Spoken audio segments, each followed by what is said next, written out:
Hello sa mga lakotsera, waldasera, hanson mama kagaya ko, masipag, marunong dumiskarte sa buhay, madaming binebenta para magkapera pang waldas.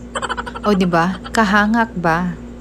So ngayon magluluto tayo ng pan-grilled squid sa Sea Turtle Lagoon para iba naman, hindi sa bahay, lakotsera kaya tayo, di ba?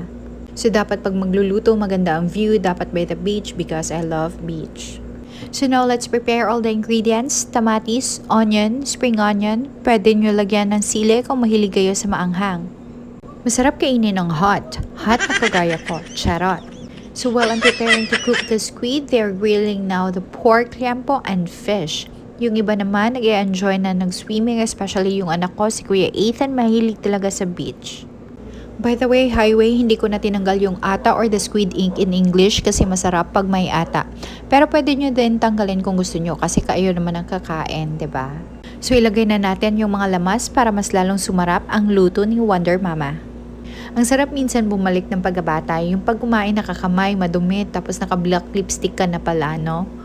Pansin nyo, parang nahihirapan ako sa kalisod ng paglagay ng mga lamas. Siya nga pala, tanga ako, nakalimutan kong mag-video ng paglagay ng mga seasoning. Lagyan nyo lang ng asin, black pepper, magic sarap, and oyster sauce. Masarap na yan. As you can see, cooking oil yung ginamit ko kasi naiwan yung butter. Pero pwede nyo hindi nalagyan ng oil or butter kasi naka non-stick pan naman. And hindi ordinary yung non-stick pan namin ha. Mahal yan. Sa SM ko binili yan.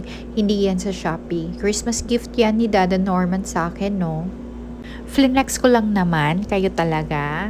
So while waiting for the squid to cook, come let's see how Sea Turtle Lagoon beautiful is.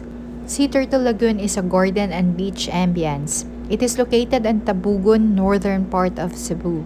50 pesos lang ang entrance per head for adult, then ang cottage ranging 1,300 pesos lang. Sobrang bait ng owner and staff, they can even give you a discount. So every time we go home to the province of Dada Norman's hometown, we make sure to have a family bonding or outing para sulit naman, quality time. Ito na din yung pang stress reliever namin, yung beach. This beach is just a walking distance from their home. I actually personally like Sea Turtle kasi sobrang ganda ng view, clear yung beach, you can even see a sea turtle. Quiet place, not crowded. In fact, that day, kami lang na family ang nag-e-enjoy sa buong resort. By the way, unahan ko na kayo ha. Hindi sunog yung squid na niluto ko. Yan yung masarap na ata. Back to Sea Turtle tayo kasi gusto ko talaga tulungan i-promote ang beach na ito. So, Sea Turtle is the best for any occasion like birthdays, family gathering, or even wedding, especially if you want cherished moment, and you can also go there enjoy with the barcadas. I'll post a separate vlog for Sea Turtle, so please watch and you might want to share this video. So kainan na, prepare na yung budol fight namin.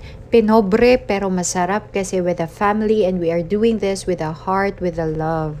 Ito yung gusto kong family outing, masaya, walang issue, yung ine-enjoy every moment. Yun yung namimiss ko. Naiiyak ako actually.